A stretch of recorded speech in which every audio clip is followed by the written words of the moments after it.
Halo Sobat CWI, di tengah tingginya jumlah kasus kekerasan seksual di Indonesia, ternyata masih banyak kasus yang tidak dilaporkan. Tidak jarang juga kasus yang sudah dalam proses penanganan tidak dilanjutkan prosesnya karena korban terpaksa memilih jalur damai, agar tidak menimbulkan masalah di lingkungan sekitarnya. Nah, melalui hal ini, kita kembali diingatkan kalau kasus kekerasan seksual di Indonesia itu seperti fenomena gunung es, yang terlihat hanya yang ada di permukaan, padahal jauh lebih banyak lagi kasus yang berada di bawah permukaan.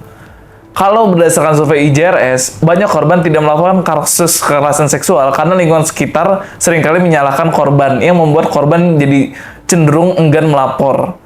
Stigma buruk terhadap korban menyebabkan korban seringkali berakhir dengan damai atau bahkan korban yang disalahkan. Stigma yang menyelimuti korban kekerasan seksual tersebut membuat korban serta saksi memilih untuk diam atau tidak melapor kasus ataupun mencabut laporan kekerasan seksual karena merasa tertekan. Sejauh mana stigma tersebut berkontribusi memunculkan keengganan untuk melaporkan kasus. Selain itu, hal apa lagi membuat korban menjadi enggan melapor? Untuk itu, yuk kita coba tanya-tanya ke salah satu peneliti di CWI. Mbak Mia, permisi. Ya. Menurut Mbak Mia, apa sih menyebabkan korban menjadi sulit melapor? Apa karena stigma aib? Iya. Jadi banyak sih ya guys ya, faktor yang menyebabkan korban itu enggan untuk melaporkan kasusnya. Bahkan kasus kekerasan seksualnya tidak tertangani dengan baik. Tidak jarang halnya seperti itu.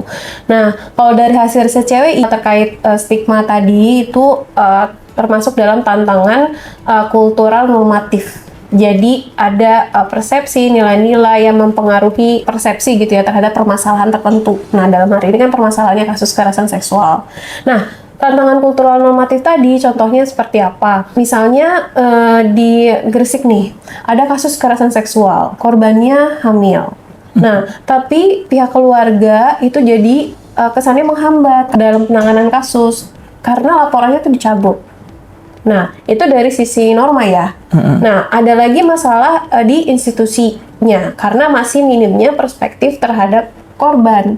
Jadi, ini tidak lepas dari stigma tadi, stigma terhadap korban kekerasan seksual itu. Nah, misalnya kalau di Probolinggo ada kasus KDRT. Tapi korbannya ini pernikahan siri. Respon petugasnya karena masih minimnya perspektif terhadap korban tadi dan adanya pengaruh stigma tadi masih mengaitkan status pernikahan dengan penanganan kasusnya gitu. Jadi membuat penanganan kasusnya tuh tidak maksimal gitu, guys. Nah, ini kan jadi tantangan tersendiri gitu ya. Gimana masih banyaknya kasus nih gitu di daerah-daerah lain juga mungkin ada ya. Nah, tantangan selanjutnya adalah terkait akses wilayah yang geografisnya sulit. Jadi, misalnya kalau di hasil cewek itu di Gresik. Gresik itu ada di Pulau Bawean. Karena akses transportasi ke sana sulit, petugas UPTD PPA sulit melakukan penjangkauan dan pendampingan terhadap korban. Nah, itu kan jadi tantangan yang berat ya dalam penanganan kasus kekerasan seksual, guys. Gitu. Baik Mbak Mia.